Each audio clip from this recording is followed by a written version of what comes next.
दिल्ली के द्वारका सेक्टर 24 में एक पुराना मकान खाली पड़ा था। आसपास के लोगों का कहना था कि 5 साल पहले मकान में रहने वाला खुराना परिवार रातों रात अचानक गायब हो गया और फिर कभी कोई उस घर में रहने नहीं आया। लेकिन आज सुबह से ही वहाँ चहल पहल थी। किसी मिश्रा परिवार ने घर खरीद लिया था और मिश्रा जी का बेटा अतुल और उसकी नई नवेली पत्नी कविता बाहर रहने आने वाले थे। सुबह के वक्त अतुल और कविता घर में पहुंचते हैं। अतुल, घर की साफ सफाई तो बहुत अच्छी से हो गई है। हाँ, देख कर लगता नहीं कि बहुत सौ से बहुत बड़ा है। लेकिन इतने दिन से कोई इसे संभालने क्यों नहीं आया? अरे कविता, इस मकान के मालिक का कोई अता पता नहीं, कहाँ चले गए कोई नहीं जानता। तो फिर आपने घर को किससे खरीदा? मकान मालिक के कोई दूर के रिश्तेदार हैं, बहुत कम पैसों में बेच रहे थे तो मैंने खरीद लिया। जानती हो ना, दिल्ली में जमीनों के भाव कितने हो गए हैं। हाँ, लेकिन कोई गड़बड़ तो नहीं है ना? नहीं बाबा, ऐसा कुछ नहीं है। अतुल बाथरूम में नहाने जाता है और कविता किचन में। तभी उसके हाथ से स्पून गिर जाती है। जैसे ही कविता स्पून उठाने के लिए नीचे झुकती है, उसे किचन की शेल्फ के नीचे किसी की आंखें नजर आती है। कविता चीख कर बाहर की तरफ भाग आती है। अरे कविता, कविता क्या हुआ? अरे तुम मुझसे चिल्ला क्यों रही थी? क्या हुआ? वहाँ अलमारी के नीचे कोई है। अतुल नीचे झुक कर देखता है और घबरा के पीछे हट जाता है। मैंने कहा था ना, कुछ है वहाँ पर। आते चलो, हम यहाँ से चलते हैं।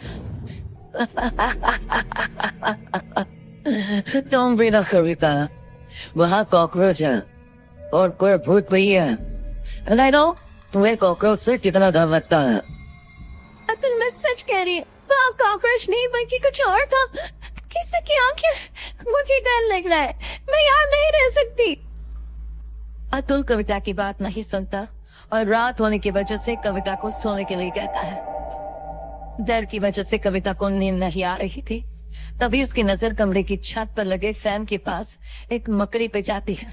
वो मकड़ी को देखने लगी। देखते ही देखते कविता को एहसास होता है कि मकड़ी का आकार बढ़ता जा रहा है। कविता घबरा कर चीखने की कोशिश करती है, पर तभी वो देखती है कि मकड़ी एक डरावनी शक्ल में बदल गई। वो देखो। क्या हुआ कविता? तुम ठीक तो हो ना? क्या हुआ? वो देखो तो, वो कौन है? एक छोटी सी मकड़ी, और कौन? इस घर में कुछ अजीब है। तो हमें यहाँ नहीं रहना चाहिए। ऐसा कुछ नहीं है, बेकार मत हुई हो तुम। अगले सुबह ब्रेकफास्ट के टाइम पर कविता, आज मैं ब्रेकफास्ट नहीं कर पाऊंगा, मुझे बहुत दिन हो गए हैं। प्लीज अतुल, कुछ तो खा लो। देखो, मैंने नाश्ता टेबल पर लगा दिया है। प्लीज कविता, तुम फ्रिज में रख दो, मैं निकाल कर खा लूंगा शाम को, ठीक है? Okay, bye. अतुल ऑफिस चला जाता है और कविता किचन में काम करके जैसे ही बाहर निकलती है तो देखती है कि डाइनिंग टेबल पर एक बुजुर्ग औरत और एक आदमी बैठ के ब्रेकफास्ट कर रहे थे। कविता ये देखकर खौफ से भर जाती है। कौन है आप लोग और यहाँ क्या कर रहे हैं? बचाओ! क्यों डर रही हो बेटा? मैं इस घर का मालिक हूँ, रंजीत खुराना। मैं इनकी भी रमनदीप खुराना। लेकिन आप लोग तो गायब। मेरा मतलब? किसने कहा? अरे हम तो यही रहते हैं, इसी घर में। वो देखो, हमारे कपड़े, सारा सामान सब तो है। लेकिन बेटा, जब से तुम आई हो ना, हम बड़े खुश हैं। अकेले पड़ गए थे ना। कविता ने चारों तरफ देखा और वो हैरान रह गई कि घर में खुराना और उसकी बीवी के कपड़े और सामान नजर आ रहा था। कविता घबराहट की वजह से दरवाजे की तरफ बढ़ती है ताकि वहां से बाहर जा सके। तभी एक यंग औरत उसके सामने आ जाती है। कहाँ जा रही हो? मेरे मम्मी पापा ने कहा ना कि वो अकेले हैं, उनका ख्याल कौन रखेगा? कौन है आप सब? कौन है? जाने दीजिए मुझे। मैं इनकी बेटी हूँ ना, क्या करूँ? मैं तो मरने की बाद इनका ख्याल रख नहीं सकती। अब तुम्हें ही काम करना होगा ना। कोई बचाओ मुझे। कविता भागती है और अपने कमरे में जाकर एक कोने में बैठ जाती है। पूरा दिन वो एक जगह बैठी रहती है। शाम को 5 बजे अतुल घर आता है और कविता को ऐसी हालत में देखकर परेशान हो जाता है। क्या बात है? अरे तुम यहाँ ऐसे? तुम्हारी तबीयत खराब है क्या? क्या वो तो खुराना और उसकी बीवी यहाँ इस घर में। कौन खुराना? कविता, ये क्या बेकी बेकी बातें कर रही हो तुम? इस घर की मालिक है, तो वो यही है, इसी घर में। मैंने उन्हें देखा है और उनकी बेटी भी। तभी कविता ने देखा कि बुजुर्ग औरत, आदमी और उनकी बेटी कविता के ठीक सामने आकर खड़े हो गए। वो देखो तो वो सब यहाँ, तुम देखे हो ना?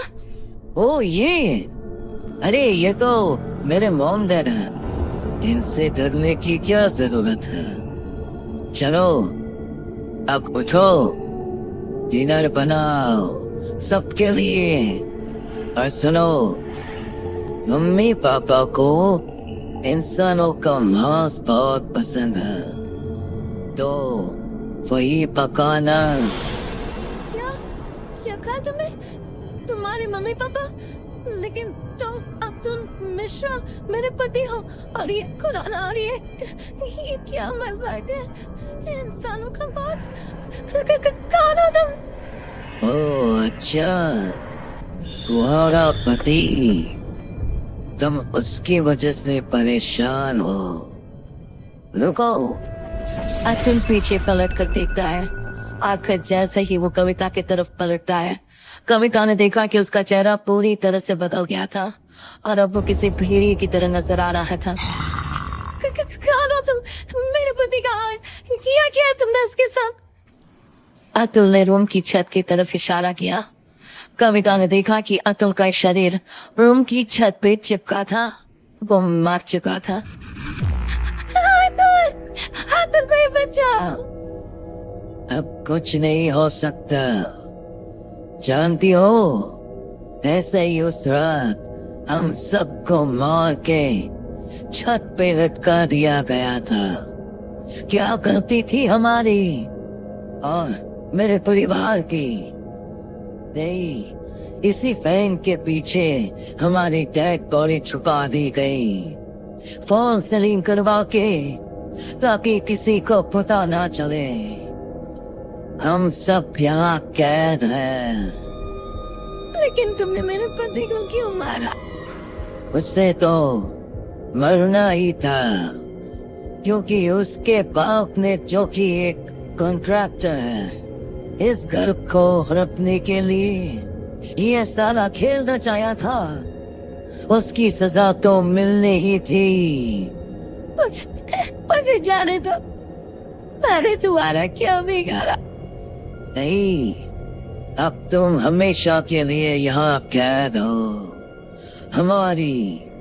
हमारी भूखी तड़पती आत्मा को संतुष्टि करने के लिए एक जिंदा इंसान का इस घर में होना जरूरी है। और अब से ये काम तुम करोगी। किसी को पता नहीं चलेगा कि तुम कभी यहाँ आई भी थी।